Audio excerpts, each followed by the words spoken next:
Ancora 4 giorni consecutivi di sforamento dei livelli massimi di PM10. Il problema dello smog a Padova è talmente costante da avere perso i connotati dell'emergenza per presentarsi ormai come una criticità strutturale con tutto ciò che ne consegue. Con ben 124 microgrammi a metro cubo d'aria, un livello altissimo se si pensa che il limite massimo stabilito per legge è di appena 50, la città del Santo si conferma la più inquinata del Veneto, un primato che oramai sta diventando tristemente abituale quanto le limitazioni al traffico che implacabili entreranno in vigore almeno fino a venerdì. Dalle 8:30 di martedì dunque scatta il semaforo arancione, che significa divieto di circolazione per tutti i veicoli privati e commerciali alimentati a benzina Euro 0 ed Euro 1 e per veicoli privati e commerciali alimentati a diesel Euro 0, 1, 2 e 3.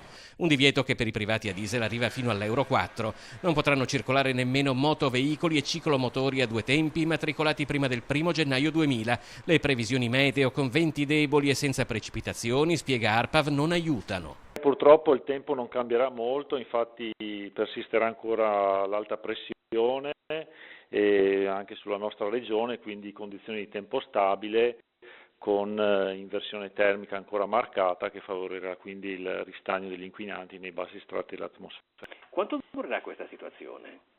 Perlomeno per tutta la settimana,